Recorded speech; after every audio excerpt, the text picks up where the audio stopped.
Report de la 13e session de la conférence des gouverneurs qui bloque les financements du gouvernement central. On doit harmoniser les demandes de fonds, c'est de l'argent public quand même.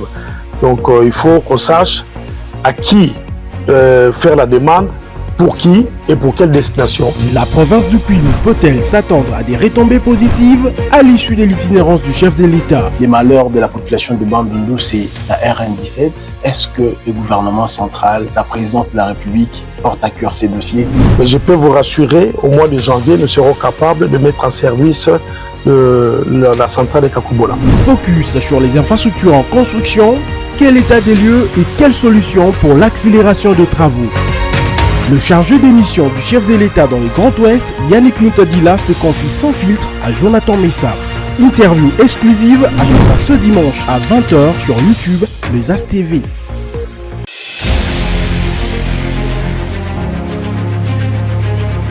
La conférence des gouverneurs, initialement prévue du 9 au 13 décembre 2025 dans la province du Kwilu, a été reportée. Des raisons évoquées font état de la nécessité de permettre aux équipes techniques déployées de parfaire les préparatifs. Dans ces cadres, se succèdent à Bandundu des missions, des suivis, des infrastructures en construction sur terrain. Dans ce sens, est arrivé à Bandundu depuis quelques jours M. Yannick Luntadila. Il est chargé des missions du président de la République dans la zone Grand Ouest. M. Yannick Luntadila, bonsoir. Bonsoir, M. Jonathan. Vous êtes à Bandundu depuis quelques jours dans le cadre du suivi des préparatifs de la conférence des gouverneurs. Entrée des jeux, quel constat vous avez fait sur terre? Bon, les constats, je ne dirais pas que c'est amer. Parce qu'il y a une semaine, on a commencé des gros de travaux. À peu près une dizaine de jours, il y a du changement, il y a des évolutions. Mais il faudrait qu'on essaye d'appuyer aussi les entrepreneurs par rapport aux moyens. Parce que je vis qu'il y a une bonne volonté ici, que ce soit de la part des entrepreneurs, que ce soit de la part du gouverneur, et puis il y a la main-d'œuvre de jeunes sur place qui peut nous épauler pour qu'on aille vite, mais il faudra qu'on y mette un peu de moyens et de la bonne volonté. Avant d'entamer en tout cas le fond, l'annonce du report a suscité beaucoup d'inquiétudes dans la communauté, surtout dans la province du Kwilu. Certains ont parlé de l'annulation, des localisations, ça ne sera plus à Bandundu-Ville. Y a-t-il des raisons autres que celles évoquées officiellement? Non, pas du tout. Vous savez, quand le chef de l'État a pris la décision à Kolwezi d'annoncer que la prochaine conférence de gouverneurs se tiendra à Kwilu et le chef-lieu c'est Bandundu-Ville, et je pense que cette question n'avait plus lieu d'avoir des débats. Nous sommes venus constater l'avancement des travaux. Donc moi, c'est la troisième fois que je viens sur site et je peux vous dire qu'il y a du changement. C'est vrai que il y a des chantiers qui avancent plus que les autres, mais il faut savoir, après, le premier chantier aussi, c'est là où va résider le chef de l'État. Donc sa résidence est en réhabilitation complète, parce qu'il faut tout réhabiliter. Je vais prendre l'exemple, même les tuyaux d'eau sont en plomb, donc ça veut dire qu'il fallait les mettre aux normes. Vous voyez, c'est des petites choses qu'il fallait déjà pouvoir arranger avant la venue du chef de l'État. Il y a des projets que le chef de l'État a lancés dans cette province, la voirie urbaine de 22 km, 10 km à Kikwit et 12 km à Bandundu-Ville. Il y a les travaux de l'aéroport, donc y compris l'aérogare et la piste d'atterrissage. Ce sont de gros travaux qu'on a lancés. Il y a les travaux de réhabilitation du gouvernorat aussi, qu'il ne faut pas oublier. Il y a l'esplanade du gouvernorat qui va servir à toute la population après la conférence de gouverneurs. Donc c'est un acquis de la population de Bandundu-Ville. Tout ça demande du temps, parce que vous savez que Bandundu-Ville, c'est une île, donc c'est enclavé. Et pour arriver ici, la route elle n'est pas en bon état, parce que vous savez qu'on a eu des problèmes avec des Chinois, de l'entreprise chinoise qui réalisait des travaux sur la RN17 de Mongata jusqu'à Bandundu-Ville, a été décapité par les Mobondo. Donc ça a retardé les travaux parce que cette entreprise avait carrément mis fin à sa coopération avec l'entreprise ABC. Donc c'est pour ça que ça a pris du retard. Donc le seul moyen qui nous restait pour arriver rapidement, c'est l'avion. On sait qu'avec l'avion, on ne peut pas prendre beaucoup de poids. Hein? Sinon, ça sera un avion affrété. Même si c'est affrété, c'est des petits porteurs. Donc, il fallait utiliser soit les bateaux, soit être patient de ramener toute la logistique par la route. Donc, c'est ça qui a retardé un peu la conférence de gouverneurs. Mais moi, aujourd'hui, je peux vous rassurer, c'est juste reporté et ça se tiendra ici à Bandundu-Ville. Bien sûr, hier vous étiez sur terrain, vous avez fait le tour de quelques infrastructures en construction, à l'aéroport, sur la route. Quel est le constat que vous avez fait? Ben, il y a l'avancement. C'est vrai qu'il n'y a pas de centrale à béton à Bandundu-Ville.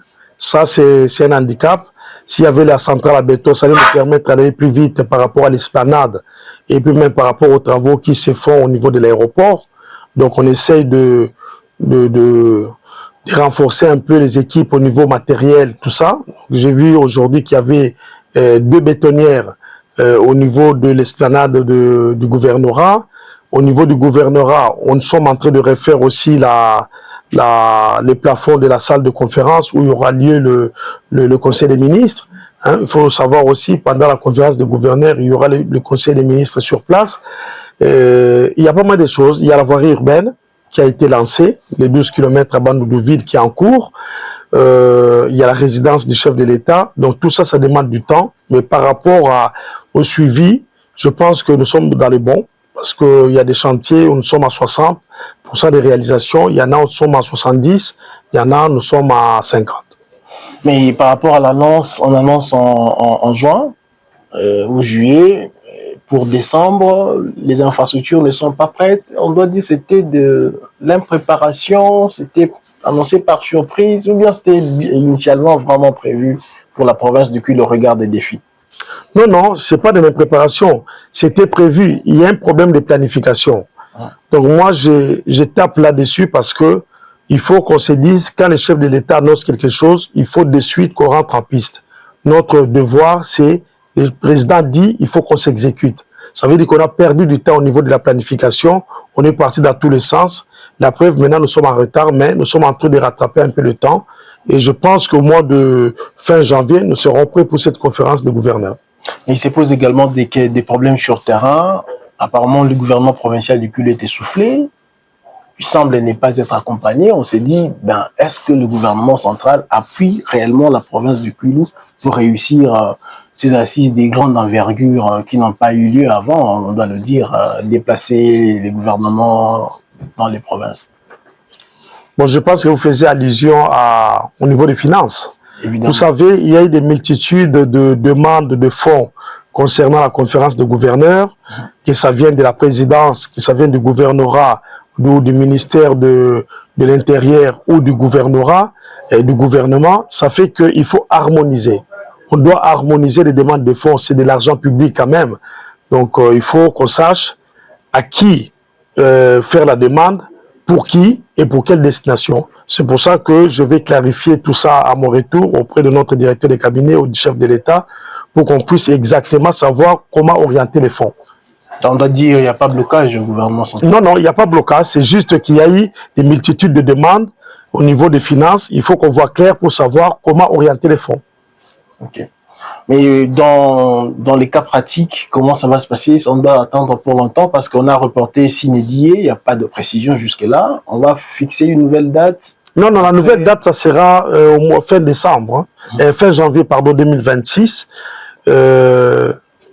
La conférence va se tenir. Vous savez, les chefs de l'État, il y a un agenda chargé avec l'accord qu'on vient d'avoir hier entre notre agresseur rwandais. Vous savez que les dates étaient un peu serrées. Donc, pour compter large par rapport à les problèmes logistiques qu'on avait, le chef de l'État a jugé bon que ça se fasse au mois de janvier, vers la fin.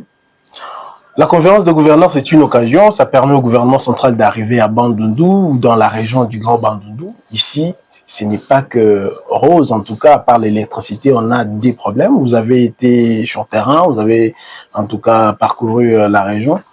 Les défis des routes, les malheurs de la population de Bandundu, c'est la RN17. Est-ce que le gouvernement central, la présidence de la République porte à cœur ces dossiers qui est en train de faire couler l'armée salive ici dans la province du Kwilu? Au niveau de la RN17, c'est déjà attribué au génie militaire. Donc je pense que les travaux vont débuter bientôt. À rentrer à Kinshasa, je vais prendre langue avec Général Danga du corps du génie, qui va me fixer quand est-ce qu'ils vont débuter les travaux. Mais je peux vous rassurer que cette route va se faire le plus rapidement possible. Et puis il y a d'autres défis par rapport à la jeunesse ici. C'est vrai qu'il y a beaucoup d'attentes. Il faut réindustrialiser cette ville.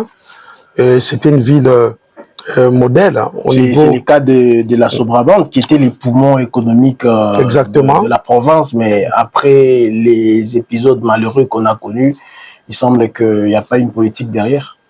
Mais la politique est en train de se mettre en place. Il faut savoir que la province du Grand Bandundu a été abandonnée. Hein? Quand le chef de l'État est arrivé en 2019, il a constaté qu'il y avait un abandon de plusieurs provinces qui ne se sont pas développées. Il a pris ça à bras de corps. C'est pour ça que la conférence des gouverneurs aussi sert à parcourir toutes les provinces pour savoir exactement qu'est-ce qui n'a pas été fait pour le mettre en place. Donc nous nous battons. Vous savez, nous venons de loin avec tout ce qu'on découvre tous les jours par rapport à comment dirais-je, une mafia qui était organisée avec les régimes sortants autour d'un régime de prédation, hein, je veux dire, par rapport aux richesses du pays. Donc nous sommes en train de se battre pour débétonner, hein, et puis bétonner tout ce qu'il y a à faire. Ça veut dire déconstruire et reconstruire à nouveau partout, dans toutes les provinces, tout ce qui a été déconstruit malheureusement au détriment de la population. En fait, le Kwilu n'est pas que la ville de Bandundu, il y a des problèmes ailleurs, il y a des problèmes de route pour les territoires, surtout à Kikwit. Si je ne pose pas cette question, il serait coupable. À Kikwit, on attend les courants de Kakobola, ça fait beaucoup de temps, depuis 2011, le projet a été lancé, des annonces, les 30 juin, chaque 30 juin, on sait au moins qu'on a une promesse. Est-ce que cette hémorragie ne peut pas s'arrêter, voir le chef de l'État, à l'occasion de son arrivée dans le Kwilu, donner le sourire à la population? Bon, concernant Kakobola, c'est un projet que je suis de très près. Je peux vous rassurer que vous savez qu'il y a une année, on avait fait des essais, grandeur réelle. Il y a eu du courant jusqu'à Kikwit. Même là, on vient de faire des essais à Idiofa aussi. C'était juste un problème technique. Donc là, maintenant, les ingénieurs chinois, les ingénieurs indiens sont de retour. Ils vont commencer à vérifier la ligne. À la fin de la vérification, on va pouvoir remettre la ligne en service, mais entre-temps, il y a le central thermique qui va pouvoir prendre le relais en attendant la vérification de la ligne. Mais je peux vous rassurer, au mois de janvier, nous serons capables de mettre en service la centrale de Kakobola.